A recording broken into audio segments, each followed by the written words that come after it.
Hello everyone, thanks for stopping by my channel. I am Surge T.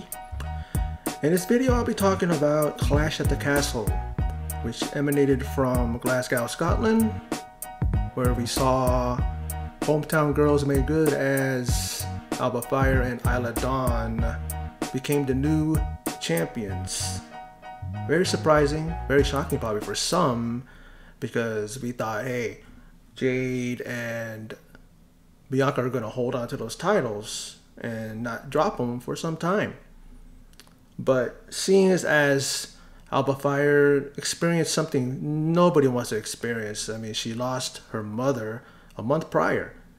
As they were visiting her, and her mother and father were visiting her a month prior. Not a month prior, but well, yeah, it was a month prior. But what I meant to say is that they were visiting Florida, and a car accident happened, and the mother didn't make it. The father was hurt, but he made it.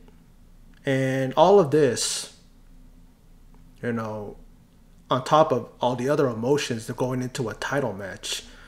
And they were able to overcome even tragedy like that to be able to win the championship. Now, Triple H in the post-press conference, whatever, I read that that didn't, factor into the decision to give them the titles, But it is a nice way of just all this negativity and all of the tragedy, right? And then they're able to become champions. That's a good thing. So that it kind of lifts some of that, what do you call that, off of her shoulders, the fact that she's going through mourning and she's going through a lot of just different emotions. So it's great to hear, great to see. I mean, who doesn't want to see something like that after someone experiences tragedy? Then they have a little bit of happiness in their life so that it can kind of help them. And I'm pretty sure she's thinking that her mom was there with her, helped her and Isla win the championships, Very emotional at ringside when they went to go hug their families and like that. So just a very, very good all-around feeling, and I'm happy for Alba. I've been a big old fan of hers, man. Her and Isla. So I was happy that they won the championship. But I was shocked, because of how storylines go. Why would she and Isla win the championship? Not now, but here we are. And regardless of if her tragedy is the one that had caused Triple H and the higher-ups to give her and Isla the titles, but I think that they also earned it on their own merit because they've been a dominant tag team,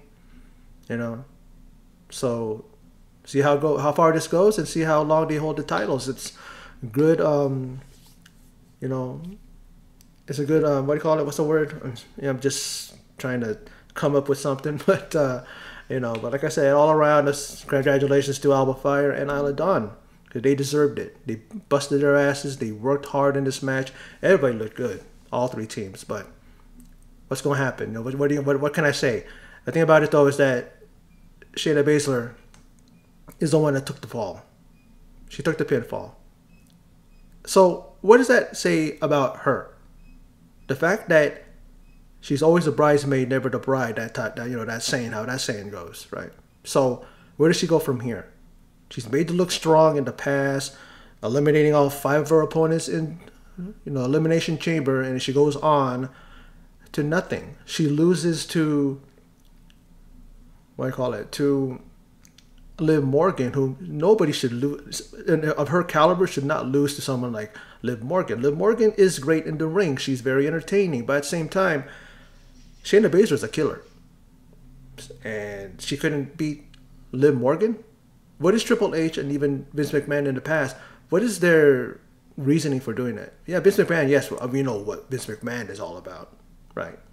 All about blondes, all about people like Charlotte, and probably Tiffany Stratton, he'd be way behind her too. This is how it is. Liv Morgan, maybe that's the reason why Liv Morgan went over Shayna Baszler. She's not your quintessential diva.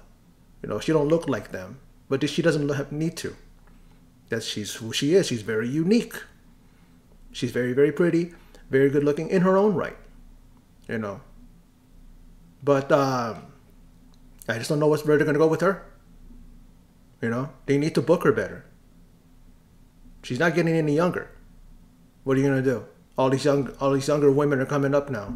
She's gonna be lost in the shuffle even more. I don't know. Now, another thing, probably one of the big news items right now, especially on X, where WWE showed footage of Drew McIntyre after he was unsuccessful in defending, or not defending, but gaining the World Heavyweight Championship back. You know, why did that happen? Is because CM Punk made an appearance. He made an appearance as a referee. You know, the referee's knocked out, the typical spot.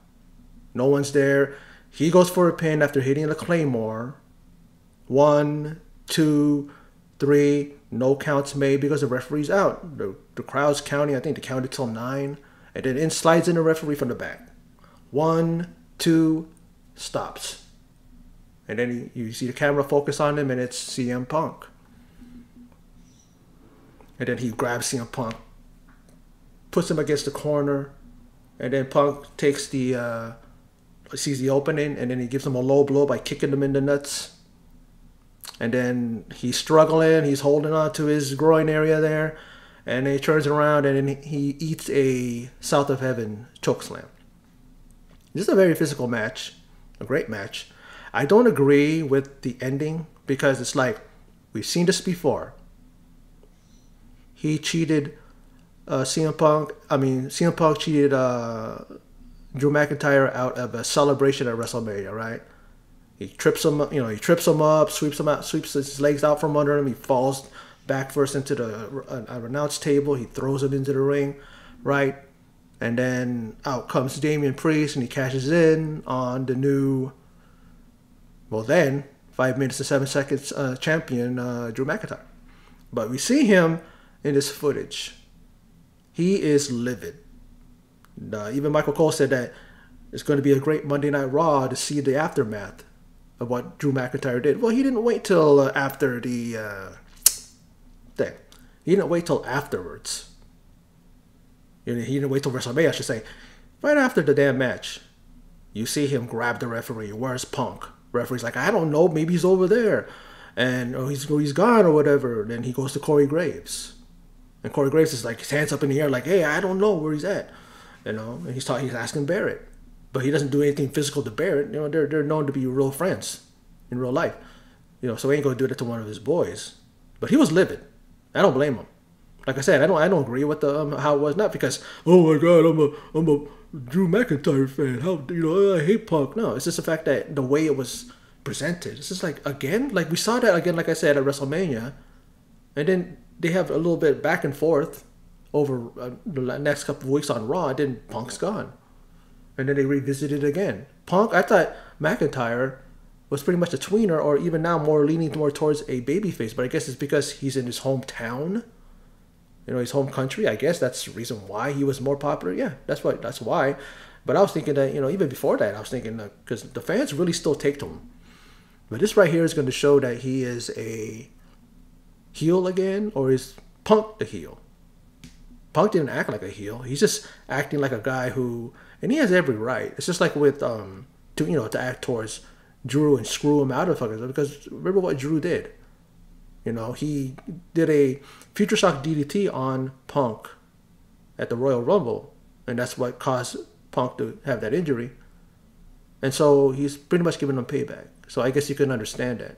It's just the way that it came off. It's just like, you know, why do that? Why take away his moment? The fact that, again, they took away his moment, but I guess that's what that does, is that just opens it up for another, what do you call it? Another, you know, a little bit of a link into the chain of their of their feud right now. Because like with Liv Morgan, you know, people are booing her, don't like her because of what she did to Rhea, because Rhea's more popular, and Rhea has been very popular in the last number of weeks, months. So they're gonna boo her, but then she's all going, "Why are you guys booing me?" or "Why are you guys acting that way? You guys forget that what Rhea did to me," and all that. That's what she's saying, and that's true. But when you got somebody that's more popular, you know, it's like with Drew. I think Drew's more popular than Punk. I mean, yeah, Punk is popular, don't get me wrong. But I think in this situation, I think people are going to be more towards Drew, especially because of how he has been presented in the last number of weeks. You know, more like a babyface, really, than anything. He's taken on, what do you call it, Damian Priest, who was the uber heel here.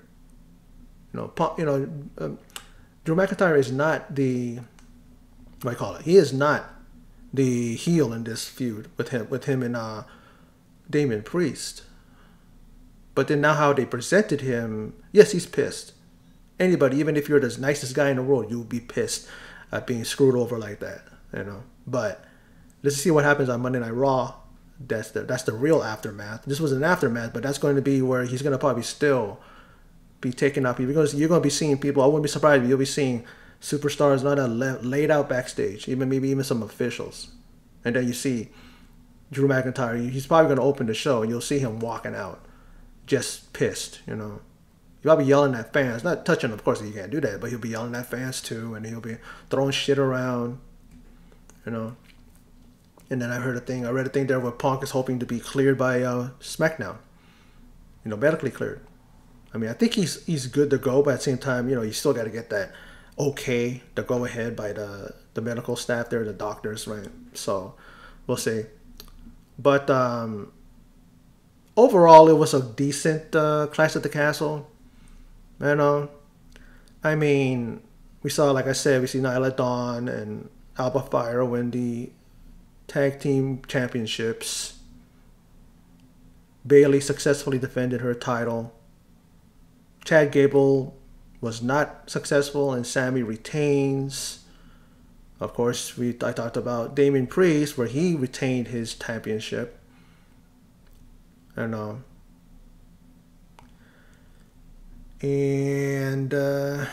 what was the other one? Oh, the WWE Championship, which surprisingly opened the thing. But of course, why not use the big match like that to open it up and kind of set the tone for the rest of the evening? You know, you had 5 matches, 5 title matches, 2 hours and 47 minutes, something like that. The whole event. It's a pretty good run. I like Triple H with that because he does that.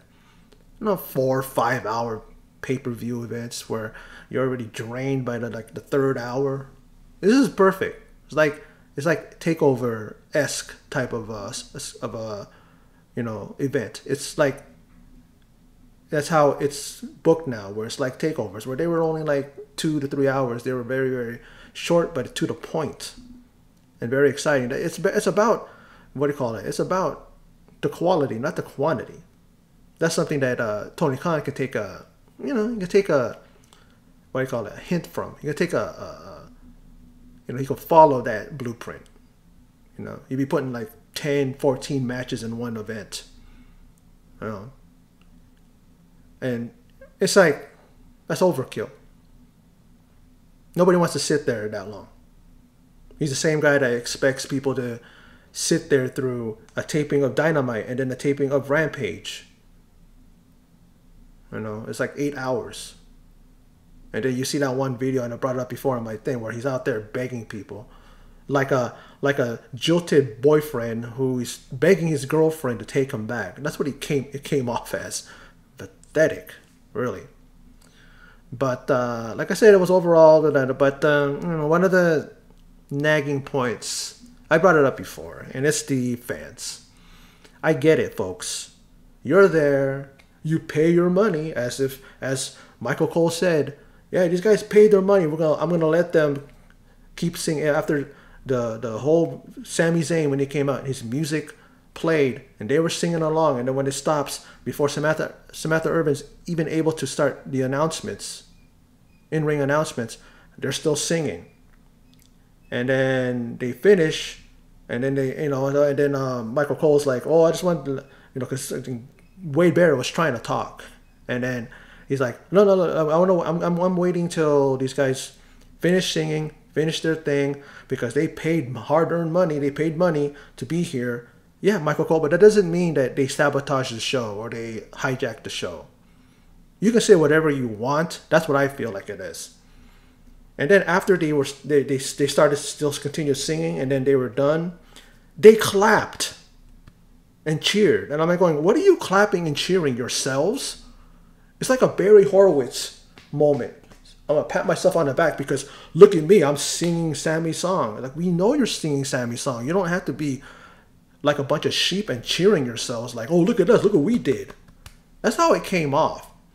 If it was like a superstar that was leading them into a chant and then they clap, that makes sense because it's like you're joining in with a superstar and he's leading you guys on a song. Or like if you want like this, Sami, to keep singing my song and then they clap, yes, that makes sense. But no one told them to sing the song and they're singing it, and then after they're done, they're clapping themselves. And then Michael Cole's saying that, you know, oh, they paid their money. That doesn't mean that you pay your money, but you pay your money to be there and sit there and watch the show, not pretty much sounding like you're hijacking the show.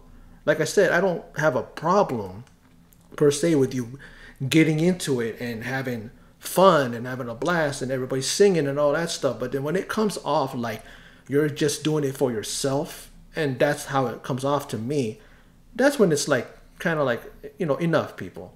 Like, you know what I mean? Be there, clap, sing and all that stuff, but don't do it because it's like it's cool or it's popular. Do it because you're actually supporting the superstar in the ring. Not because you know, because like I said, I'm a person that thinks differently from anybody else, and I'm observing. And you look at the fans, and after they're singing, they're like this, you know, as if they're saying, "Oh, it wasn't that cool. We sang a song." Oh, and then that mental Rolodex thing up there. Oh, what's the next thing? Like, who was that? What was that? Fucking not France, but what was the next PLE they had? And it was in another country. I'm trying to remember. But it's like, oh, in Saudi for the King of the Ring, and you can see some guys' faces as if they're thinking of the next chant, and they were just chanting different shit that didn't even make sense when it came to the PLE or the moment, I should say. It's like, why are you singing this? Why are you singing that? Why are you chanting this? It was the worst when it was on the countdown show. You know, when the people are right behind them, and they were just chanting whatever came to their mind. That's the thing I have a problem with. They were chanting for Big E. That was great. You know, Dude Day rocks, right? Yeah, and he's good. He's getting into it, going like this and shit, right? But then it's like, why are you just chanting the other shit? Like, as if you're just, what comes next? Oh, we can do this. Oh, what comes next? We can do that. And this crowd, I tell you, man, they were like chanting or singing some stupid shit. I don't know what it was. I think I realized that it was a soccer chant, but they were singing to Cody, saying his name and harmonizing his name, whatever it was. And then Sami's match, they did the same thing, but they're just using Sami's name. And I was thinking, you bunch of hacks. You're not even original. Forget the fact that they're annoying, but then now they're not original. They're just going to use the same thing they used earlier for another one. Can't you come up with a... They had Ole Ole for Sami. How about you stick with that? You know? And then Bayley. Love Bayley. But it's like... And this doesn't have nothing to do with her, but it's that thing when the people start singing that song, they're asking Bayley, would she be their girl or some shit, like whatever it is. And I've never liked that because the way it comes off, the way they sing, and then they do it over and over and over again. I'm like, when are you guys going to stop? No, Bayley's not going to be your girl. Stop asking her. You know? It's like, that's the thing. First thing that went in my head. Why do you keep singing to her? She's not going to be your girl. Stop asking her. You know? You know how it kind of makes it more lighter, lighthearted more, you know? And Bayley digs it. She's into it. So why not? Right? Why not? It's what it is. You know? Same thing with Randy Orton. Singing him to the ring. He digs it. Right? He said that in interviews that he digs it. He's cool with it. He had no problem with it. Whatever. Because he said it never happened before, and then now they're singing it over. Yeah. Well, Randy, it's because you're in another country where it just seems like every country that they have, every PLA they're going to have out of the States, whether it be London, France, Germany coming up, you know, and Berlin, all this stuff. They now are like this because I don't see it in our country. I don't see it in America. But you see it in these other countries where they're going to keep singing all the time. And like I said, you can sing, but not the whole damn show, and you're just coming up with different shit that you can say. Oh, let's say this, let's say that. But that's the thing now. I've noticed that it's gotten more and more, like when it started in France, it was okay. Toward the end, it got overbearing at the end, but it was just like that. But they're the ones that started it. So there was no, it wasn't annoying, it wasn't overbearing. But then the next country they go to, Saudi. Oh, they did this in France. Let's one up them. And then they're like really, really like annoying. And then it goes to here in Scotland. Oh, they did this in Saudi. Let's amp it up, just for the sake of amping it up, not because they're happy to be there and they're excited and all that stuff. Because I know that's not the case. They're doing it because that's the popular thing to do. That's the trendy thing to do. See, people don't look at that way. All people see is that, wow, that crowd is lit. That crowd is popping. No, they're annoying. That's just plain and simple.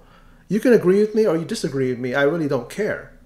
Because this is what I see. I don't say shit just to be shocking. Oh my God, this guy doesn't like anything. Or this guy really, really is negative. No, it's not. I'm honest. I'm not like some of these guys in the damn IWC, some of these content creators that will just be happy with whatever they see. You know?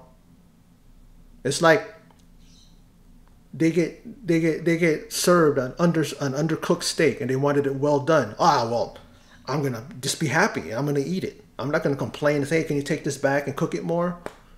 I didn't ask for a medium rare. I asked for it well done. Is that how it is? You know? Someone gives you a cup of ice cream. It's all melted. Ah, give me a straw. I'll just drink out of it. I'll just drink the ice cream because it's all melted. I'm not going to complain. I'm going to be positive. Sometimes you got to voice your opinion.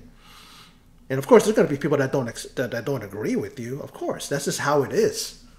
You know, and people shouldn't agree with other people. You know, you should, but at the same time, don't take what someone says and then you yourself become negative and then tell them that they can't think that way. Of course we can. You can think what you want, and I'll think what I want. That's just how the cookie crumbles. That's how the ball bounces, and this is how it is.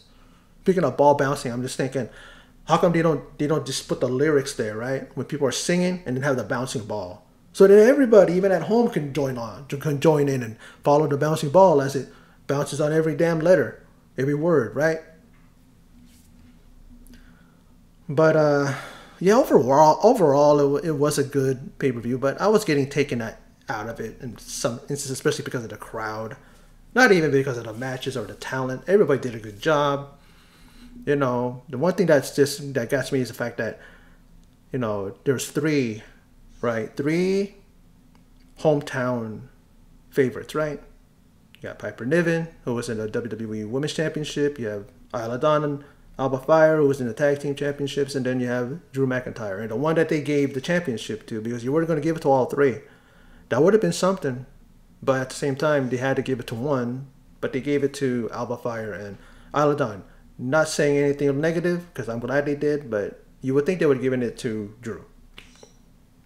You have CM Punk attack him afterwards, after he would win the title. And then that sets up for their program where the WWE, the World Heavyweight Championship is involved, and they're going to battle over that. So they're only going to battle over the fact that Punk has screwed him out of 2 championships. I mean, yeah, even though he was the championship the first time he did it, but he lost it after 5 minutes 7 seconds at WrestleMania. So that's their thing now. That's where they're going to go with that, I guess. But I'm not going to go really, really into this event. I don't want to sit here talking, because I know a lot of people don't like just listening to somebody just jabbering all day and stuff like that. I kind of got my point in. Kind of got my, what I call it in there. But, like I said,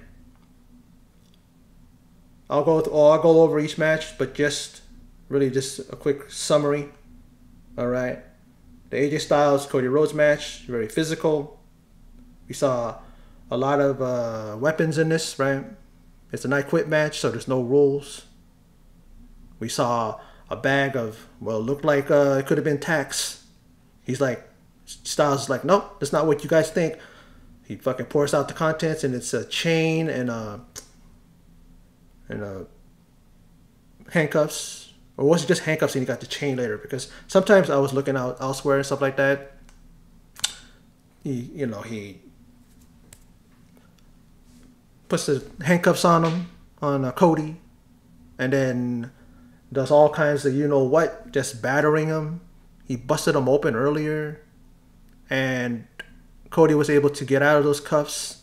He cuffed Styles, and he just starts going to town on him with the steel chair. And then he looks to use the steel steps as he's in the corner, just cowering, is Styles. And then Cody lifts up the barricade. I mean, not the barricade, but the steel steps. And he just yells out. Styles does that. I quit. I quit. That's it. Match is held over. Match is done. Cody defends his title. Successfully defends his title. And that was that. But then it wasn't that, because then we see Cody look over at his mom, who was kind of getting berated by Styles earlier. Man, she even slapped him about 4 or 5 times. Good shots by Mother Rhodes there. And then he's looking at her, and she just nods, and he just waylays him, just blasts Styles with the steel steps. Very good match, very physical, very hard hitting. We saw some blood, but Cody won it. And like I said, why did Styles, why did he give up the title? Why was he given a shot at the title so soon? They could have suspended him for what he did to Cody, and he doesn't come back until right before SummerSlam. And then they'll have the title match. Cody would have had a good run under him, and then maybe he drops the title to Styles. But this soon, no, they were not going to drop the title to him. No way. Now, in regards to the triple threat match for the women's tag team titles, we know that Isla and Alba Fyre won. They won in a very clever way. We see Jade Cargill, who slipped on the top rope when she tried to do the springboard dive. I don't know. I think she was probably going to try to do a clothesline, maybe a high cross body. But she slips because, according to what the commentator said, there's a lot of sweat. And that's probably true. A lot of sweat on the ropes. But she recovered, and in dominating fashion, she was taking it to her opponents. And the way it was is that one member of all 3 teams were in the ring, and the only option you had to tag was your own partner. It's not one of those things where it's a tornado match or whatever. Not tornado match, but it's a match where you could tag anybody in kind of thing. But this one you had to tag your partner, which I like better because it adds more to the drama, adds more to the difficulty of the match, where you can't just, you're trying to get out of there, right? You're trying to tag someone out so that you can rest, but you have to, let's say you're on the other side of the ring, you can't get to your opponent, so you're fucked pretty much, right? But there was a thing where, the whole wheelbarrow, the DDT wheelbarrow types finisher that they had, like Jade and Bianca had, well, they performed it, but then in comes Isla Dawn, who, is right behind Jade, delivers a German suplex, and then she pretty much picks up the scraps. She pins Shayna, and then boom, they're the new tag team champions. They celebrate. They go to the ringside, and ringside is their family. They give them flowers and kisses and hugs all around. Like I said, because of what happened with Alba Fyre, unfortunately losing her mom in a car accident like a month earlier when they were visiting in Florida. But that was a great moment. I'm getting like chills. I'm getting like, that thing that you get when you're so happy for somebody, and I'm very happy for them. I love these 2 girls. They're great. I've been fans of theirs since their NXT UK days. And 640-day reign by Alba Fyre with, for the NXT UK Women's Championship, dominant. That's still like, you look it up, and it's the longest women's championship reign in history of WWE. Not just NXT UK or whatever. It's in the history of WWE. That's impressive. Not even Asuka made that, you know. Maybe if she stayed in NXT, she probably would have eclipsed that, but she didn't. It was like 592 days, right? I believe that's how long she held the championship, the NXT Women's Championship. But yeah, that was a great moment, and they deserved it, and I'm glad that they won the championships. Very shocking, because Jade and Bianca, you think they would have held that maybe even till WrestleMania next year.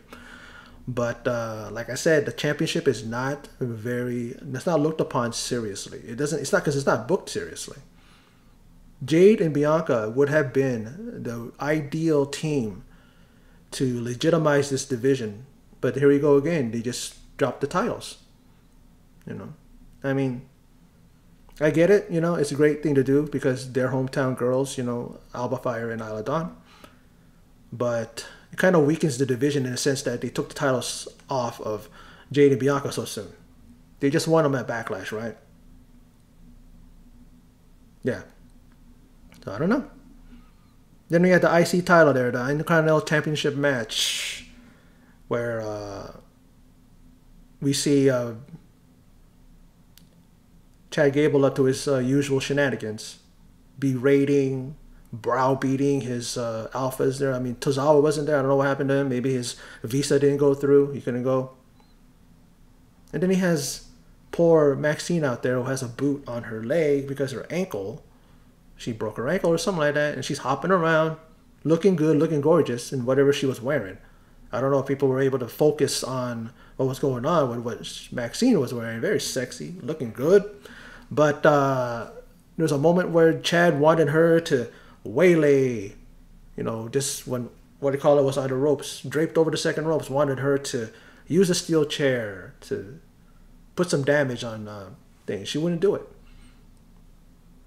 There was a moment where Maxine was inadvertently chop blocked by Chad Gable because Chad Gable was, what do you call it, was on, I believe he was doing the whole, was he the one that's doing the ankle lock? And then when Sami kind of flipped out of it, or Mook got out of it, it gave him it caused the momentum of Chad Gable to flip, to get sent forward, and he ended up chalk blocking her.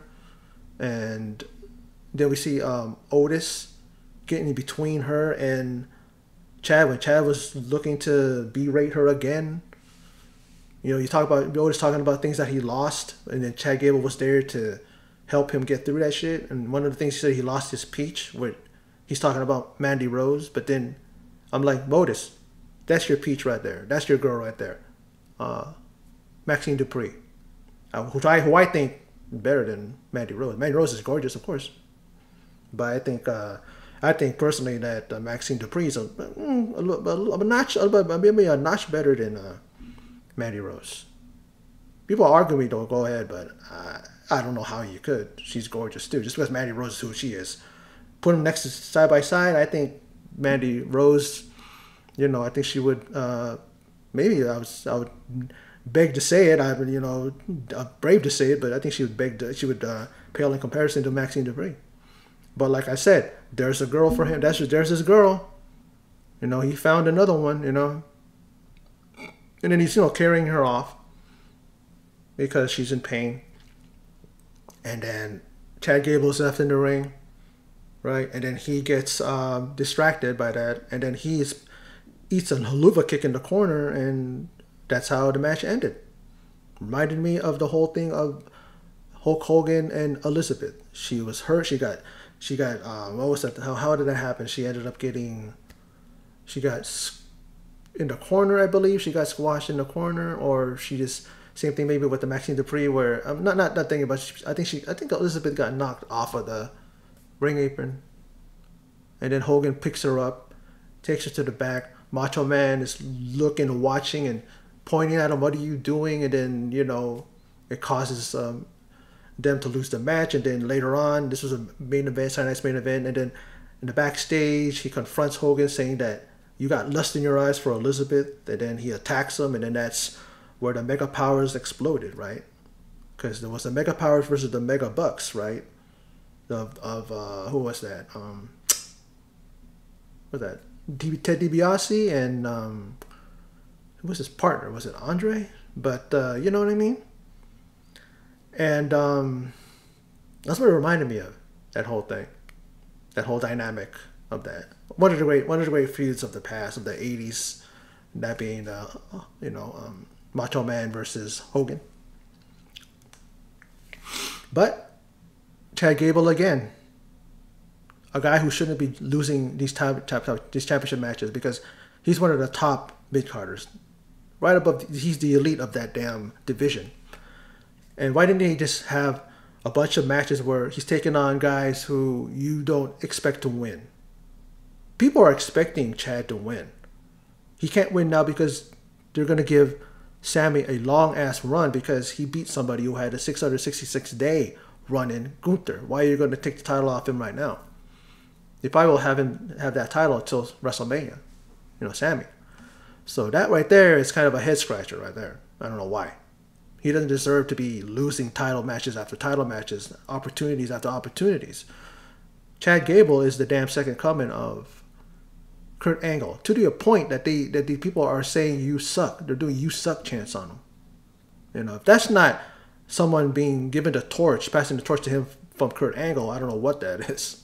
To be saying you suck to him and saying it in the way that you would do it to Kurt in the past. Don't know. And then during this match, we saw another QR code, another thing pop up there, and it says, "You were warned, told to prepare, and you will behold." And then it says, "The massacre is coming," and the two S's were in dollar signs. I don't know how that correlates into the saying, or whoever is coming. We know it's going to be, it's going to be Uncle Howdy and crew and White 6. In this past SmackDown, we saw the whole thing. It was displayed that you refuse salvation, and then it has the thing of 2:59:52:03, and then the reckoning is inevitable. I said it. I said 2 hours, 59 minutes, 52 seconds, and then I go, what is the 3 for? But it's 2 days, 59 hours, 52 minutes, and 3 seconds. Because even I said that, Monday it's rumored that Uncle Howdy's going to appear. And so the 2 was 2 days. I don't know why I didn't get that. I didn't read it carefully. I don't know. And I didn't look at the QR code or where it went. It's just too time consuming. I don't have that. I don't have time like that. It's hard for me to go on that and stuff like that. I'm going on for the ride and see what happens when Uncle Howdy appears. See how people take it, because all I got to say to the folks out there is give it time. There's some people that say that they're already tired of it and it's just dragged on too long. What do you mean dragged on too long? This is what happened with Bo Dallas. with Bray Wyatt too.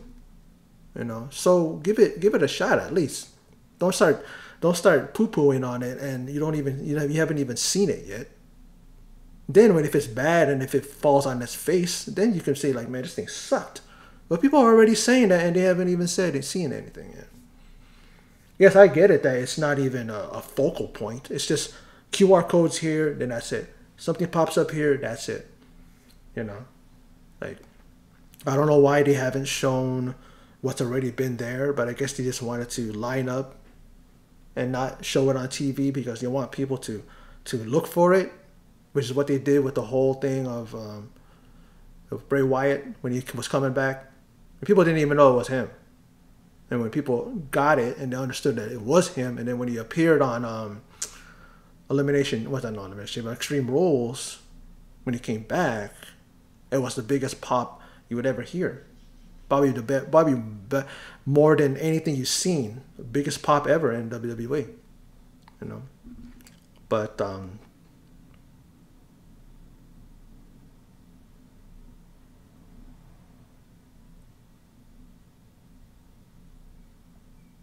then, of course, after those, the Women's Championship. We see it was a great match. Bayley and Piper really did their thing. They brought it. One spot that was really, really just showed how Bayley is deceptively strong, if you could say that. But off the second turnbuckle, she delivers a Bayley to belly to Piper. And it was such a thunderous, like just a thud in the ring that neither one of them could take advantage of it. Bayley couldn't go for the pin. And then Chelsea, as silly as she is, overbearing, loud, right? Gets under your skin the way she is. She gets kicked out of there first by Charles Robinson, the referee, because he's trying to tell her what. She's trying to pretend that Bayley did something to her, like stomped on her hand or something. And then she's like saying that, oh, she poked me in the eye. She's like going like this to him, actually going through the motion of poking her. And Charles Robinson's like, what are you doing? And then she like grabs him, and then you see Charles Robinson going, what are you doing? I'm the ref. Don't do that. And she's doing it, and then he kicks her out. Everybody cheers. Nah, hey, goodbye. Even though I don't know why the crowd's doing that, because that's Piper's girl. Piper's BFF. You would think they would be supporting her, but why would they? It's Chelsea Green about after all. And then Chelsea Green, comes back, but in a mask. And even the commentators were acting like, who's that? We know who that is, but it was just so funny. And they were even calling her Nacho Chelsea. Get it? Nacho Libre. That one wrestling movie that starred Jack Black, which I heard was a bunch of crap. Nobody liked it. But anyway, see this match, and then Piper, she even delivered. She got a near fall. She delivered her Piper driver, which is a Michinoku driver, but it's Piper driver because Piper did it. And that was like a near fall. And Piper really worked her ass off in this match. She really deserves to be in the main event when it comes to women. And I hopefully they see this and go, in the future we're gonna give her a shot. We're gonna give her like the title in the future, because she really did prove herself in this match. She really did. But in the end, of course, Bayley, she showing that she's the ring general. No pun intended to the real ring general, which is Gunther. Very smart. She went for a crucifix pin, but then somehow she just, and then somehow she, like, I don't know what she was doing, but it's like she was behind Piper, looking to perform it, and then all she did was she just used the momentum of Piper and put her in the pinning position, and she retains her title. Good match overall. I enjoyed it. I think it was great. A great match. And like I said, Piper really did everything she needed to do, in order to win the match.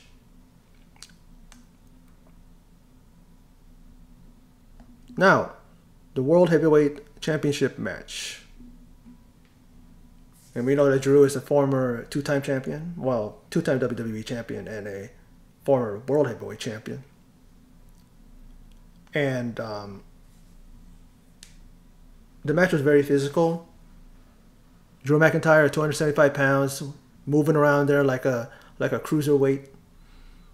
And I'm thinking, man, Damian Priest ate a lot of damn, claymores. On the outside, through the barricade, and on the inside. I think the inside he had like 3 claymores. I think one he got hit, he rolled out of the ring. And then that one where he hit it, but then the referee was taken out. And then he goes for a cover with that final claymore that he hit. A definitive one.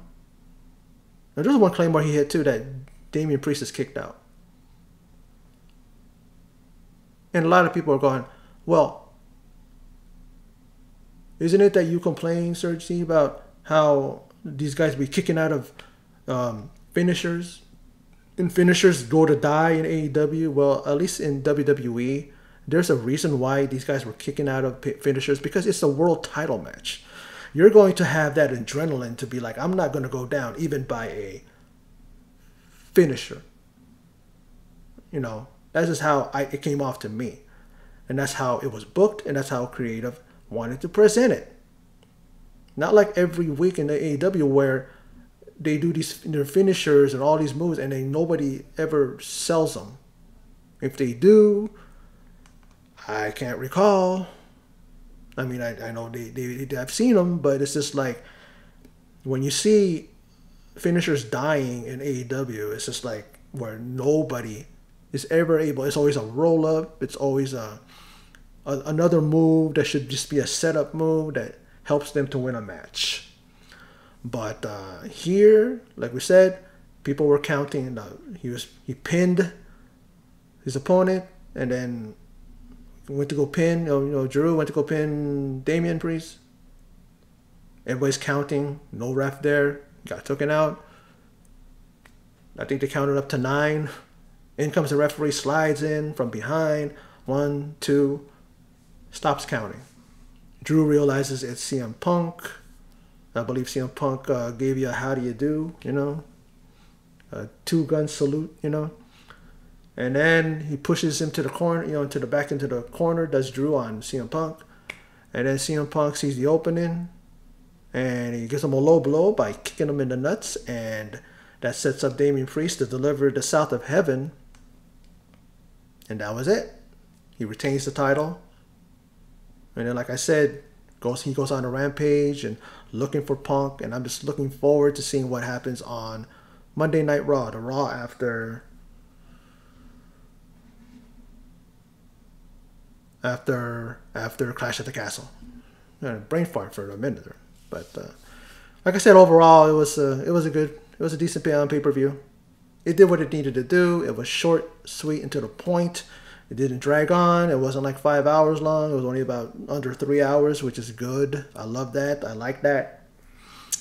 But anyway, that's my video. I thought I was going to talk a little shorter, but I got everything in that I needed to talk about, and my opinions and my thoughts and what I liked and didn't like.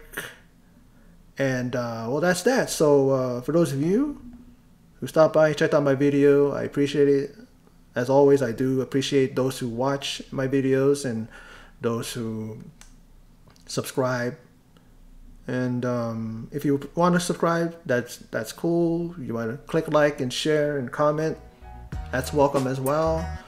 But anyway, that's my video. So thanks for everyone again for stopping by and checking out my video. And until next time, take care, and I will see you in my next video.